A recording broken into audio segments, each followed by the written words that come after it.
Hello everyone. তো আজকে আমার আছে একটা ওয়ার্কশপ, সেখানেই যাব। তার জন্য পুরো রেডি হয়ে গেছি। তো ওইখানে যাব, তোমাদের সাথে পুরো ব্লগটা শেয়ার করব, তোমরা দেখতে থাকো। আজকের দিনটা ছিল 10th অগস্ট, কিন্তু আমি ভিডিওটা পোস্ট করছি অনেক লেটে। তো চলো তোমাদের সাথে আজকে শেয়ার করব। সকাল সকাল বেরিয়ে পড়েছিলাম আমরা কিন্তু মরিন ব্যাঙ্কুইটের উদ্দেশ্যে। ব্যাঙ্কুইটে পৌঁছে দেখি এদিকে পায়েল আর এসা দুজনেই চলে এসছে, ওরা ছিল আমার অ্যাসিস্ট্যান্ট। তো আমরা লিফটের জন্য ওয়েট করছিলাম, তারপর ফাইনালি আমরা একটা তো এই রুমটা আমরা পার্সোনালি আমাদের জন্য নিয়েছি। এই যে আমার এই দুই অ্যাসিস্ট্যান্ট খুব ক্লান্ত ছিল বাইরে বসে, তো এদের জন্য মেনলি রুমটা নেওয়া। এরা হচ্ছে আমাদের গেস্ট।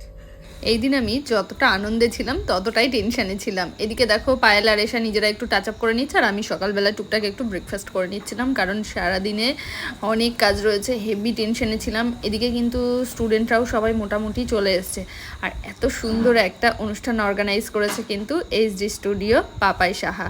অনির্বাণদাও চলে এসেছিলো আমার মডেলের হেয়ার করার জন্য, যেহেতু আগের দিন রাখি ছিল তাই পরের দিন অনির্বাণদাকে রাখি পরিয়ে আমরা একটা সেলফি তুলে নিচ্ছিলাম। আর এখানে অনির্বাণদা কী করছে বলো তো? কফি করছে সবার জন্যে। আমি মিষ্টি দিয়ে অনির্বাণদা খুব গল্প করছিলাম। আর এই যে যাকে দেখছো ইনি তো সবাইকে চেনো, আমার ম্যাম। তো স্টেজে ওঠার আগে ম্যামের আশীর্বাদ নেবো না, এটা তো হয় না। আর এই যে ফ্রেমে রয়েছে রিম্পা, অনির্বাণদা, মিষ্টি দিয়ে আর আমি। তারপর প্রথম স্টেজ ছিল ম্যামের পরেই আমার ছিল। আমি তো ঘরে বসে হেভি টেনশন করছিলাম। তো ফাইনালি আমার এন্ট্রিটাও হয়ে গেল। আমার প্রথম ওয়ার্কশপের অভিজ্ঞতাটা তো খুবই ভালো ছিল, আর এটা ছিল সেকেন্ড ওয়ার্কশপ। সত্যি বলতে এই অভিজ্ঞতাটা তার থেকেও বেশি ভালো হয়েছিল আমার। তো এত ভালোভাবে সবাই ওয়েলকাম করেছিল, এতটা ভালোবাসা দিয়েছিল স্টুডেন্টরা, মানে আমি ভাবতেই পারিনি যে আমি এতটা ভালোবাসা পাবো সবার থেকে। তো সারাদিনে অনেক মজা নিয়ে সারাটা দিন কেটেছে। আর মিষ্টি দিকে নিয়ে সত্যি কিছু বলার নেই, মানুষটা এত ভালো, মানে সেটা ঠিক বলার মতন না। আর ওই যে অ্যাঙ্কার ছিল কিন্তু ক্রন্দাকে ছাড়া মানে স্টেজ এটা ভাবাই যায় না। ক্রন্দা এত ভালো অ্যাঙ্কারিং করে। সত্যি বলতে ক্রন্দার মধ্যে একটা ব্যাপার রয়েছে যে ক্রন্দা যেখানে থাকে সবাই একটা এক্সট্রা এনার্জি পায়, যেটা আমি তো নিজে পাই।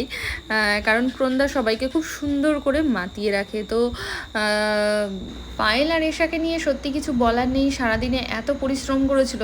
আমার স্টুডেন্টরা সত্যি এত পরিশ্রম করে আমার জন্য, যেটা আমার কাছে মানে ঈশ্বরের একটা দান বলতে পারো।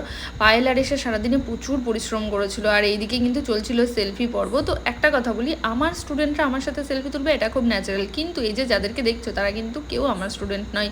তো আমার স্টুডেন্টের বাইরে গিয়ে যখন সবাই সেলফি তুলছিল এবং বলছিল ম্যাম আপনাকে খুব ভালো লাগে, আপনার কথা খুব ভালো লাগে, তো এটা কিন্তু আমার কাছে অনেক বড় একটা পাওয়া ছিল।